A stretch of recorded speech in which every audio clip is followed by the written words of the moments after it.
talk. Couldn't have done without these guys. Dan Mark, editor extraordinaire. Jesse Feldman, Jennifer here. There you go, yeah. Jennifer's co-producer. We had a couple of guys who decided to premiere Shores Barcelonas and Arturas Karnišovas, and Donnie Nelson and a bunch of people, and they had an unbelievably, emotional experience and loved it, and we had a good time afterwards, and so they wish they had to go back, but anyways, so we'd like to open up for questions. Yeah. Just put your hand up and I'll repeat the question so everyone can hear. In the back corner.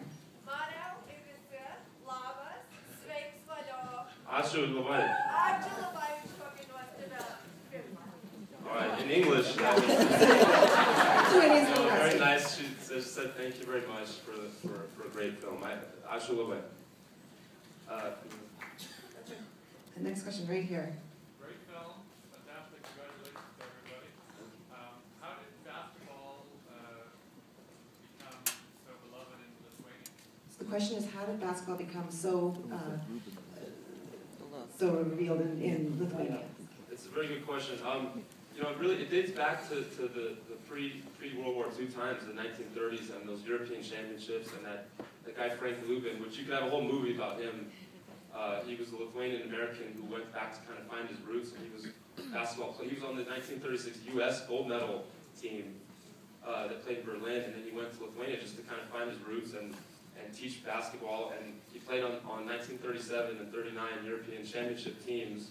In 39, they actually hosted it in Lithuania, and they won, and that really planted the seeds of the love of this game. And then, boom, then the war started, and the country was taken over. But during the Soviet times, basketball was always a source of pride and hope, and always a part of the culture. And as you saw, it remained. Basketball was really a thread through their whole independence movement, and now after their independence, moving the country forward. So it's really, since the 1930s, really, the seed was planted, and it's never stopped really. One right here. Thanks for such a triumphant film. That was amazing.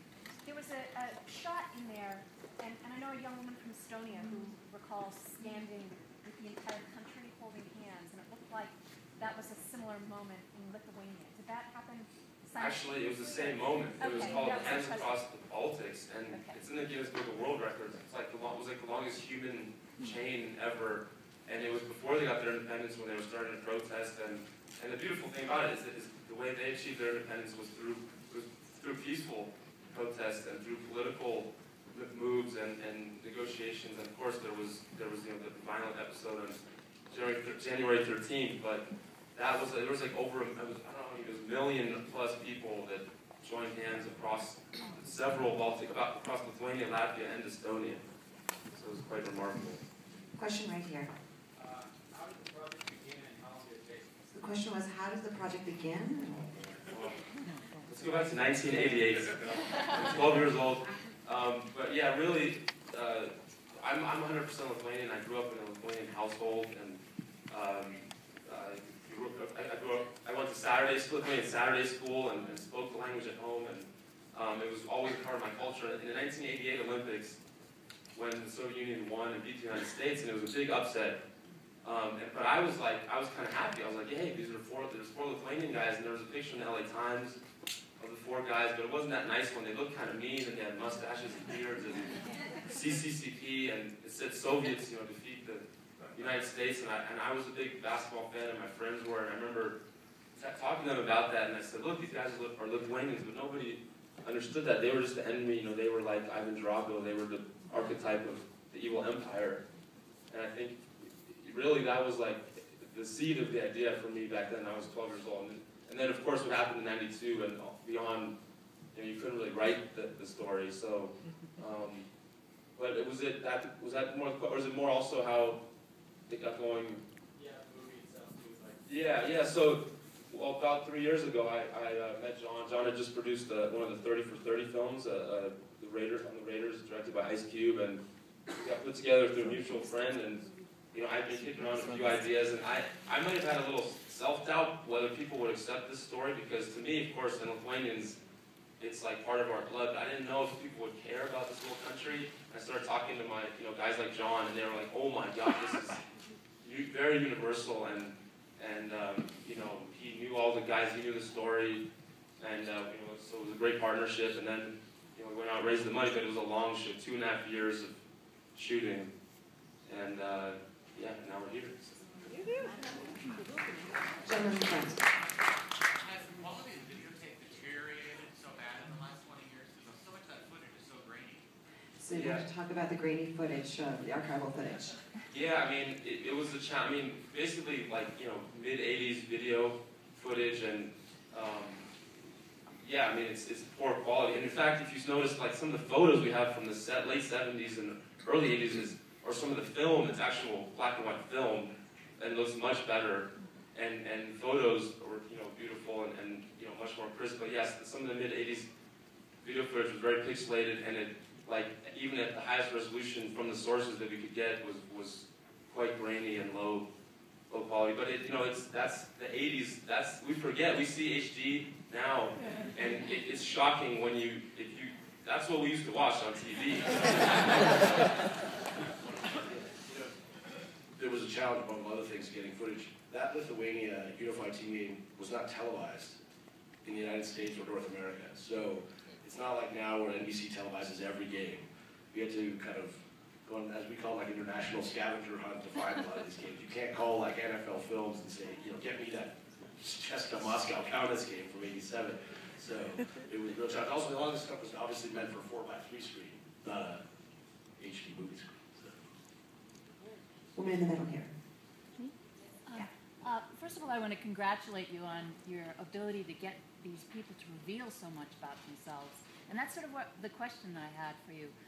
What was that process like, the dance back and forth? Were they really wanting to talk about this, or did you have to woo them? How did it work? Well, yeah, I'm sorry. So the question was about the people you interviewed and how they opened up, and if you could just share a little bit about the process there. Yeah, it's a very good question, and it was a challenge. And I don't know how many Eastern Europeans you know, but we're kind of stoic, and we don't wear our emotions on our sleeves.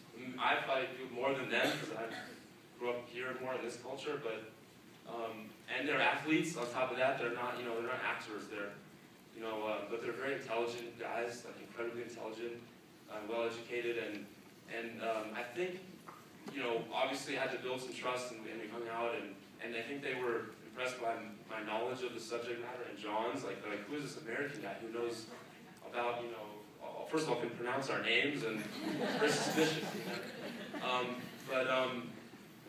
Another interesting thing is I think that they've been approached in Lithuania by a lot of media and a lot of sources, but they don't open up much to them because the media out there can be sort of exploitative and sensationalist, and so they're very quiet, and you never see them talking in depth about any of this stuff. And I think it was lucky, or it was just fate or something that me as a Lithuanian but American and an outsider, that they were willing to open up a little more to me than they do even at home in their own media, and they trusted me. And I don't know, I don't have an answer, but I was surprised because I was very nervous that they would not. But once we got going, then they really were happy to share the stories and the emotions. And I was like, it was hard for me. I would get emotional too. Woman back there. How hard was it to get the materials to put it all together? So the question was, how hard was it to get the materials to put it all together? It was a massive challenge. I mean, we spent a lot of time in the Lithuanian National Archive looking through old Soviet film reels. There may have been some graft involved in people to cooperate and, hold Eastern Bloc. John has a funny story about that. It's one interesting thing is that I think maybe because of its newness as a country, Lithuania's archives are actually fairly meticulously organized, and sort of as an outgrowth of the former Soviet thing. A lot of that footage, the oldest stuff from Marcellonis and Sabonis, was actually done for newsreels. They were done in the '80s that were shown sort of propaganda newsreels before they would show movies. And there would be like a 2-minute special on a politician and a 2-minute special on like a factory worker in Minsk, and then a thing on Sabonis or Marcellonis. And they actually have all of these cataloged. And I had happily stumbled upon it And I got to Vilnius, I think, a day before Marius, and I went to the Central State Archives, and our friend Nikolaitis at the Central State Archives had like a whole detailed reel number, clip number, and he just said, not possible. 4 months. We're going to have to wait 4 months. So then our co-producer, Linas, went in. I can't say what happened. There was an exchange. Oh, yes, come back tomorrow. It might have been $100 involved in that, or more. In the orange. Was it a choice to have the Lithuanian people speak in that language, and then the Russian player I noticed spoke English? Thought that was interesting.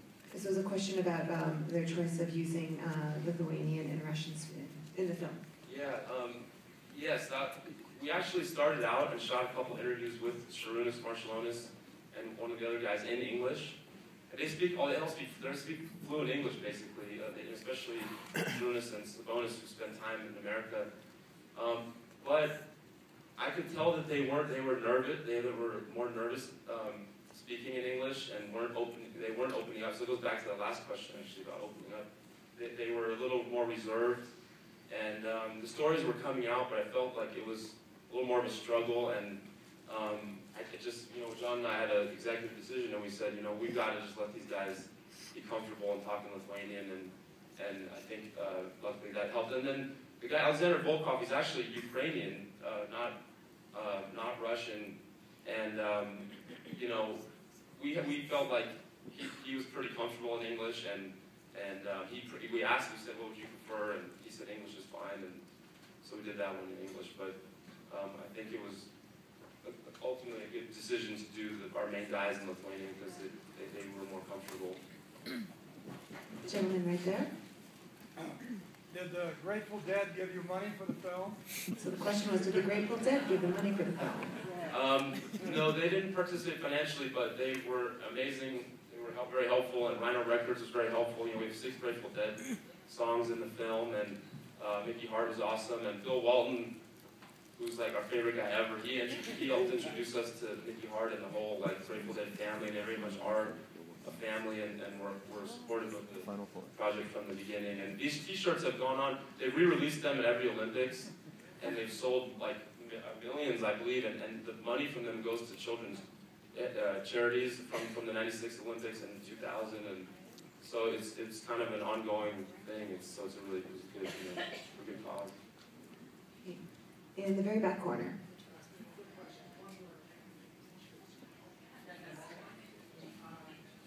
So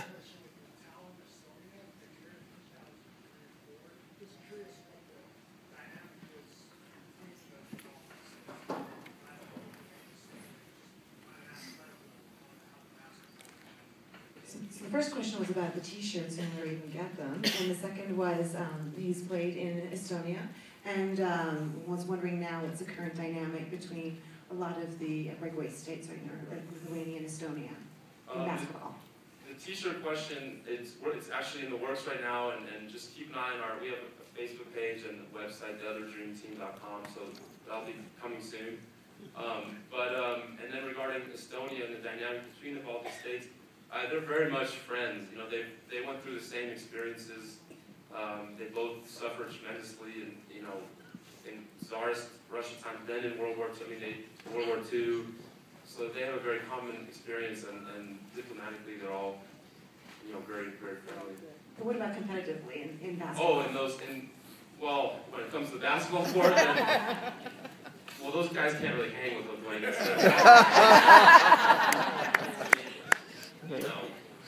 Lithuania has never lost to China, I believe, in international competition. That's 1.2 billion.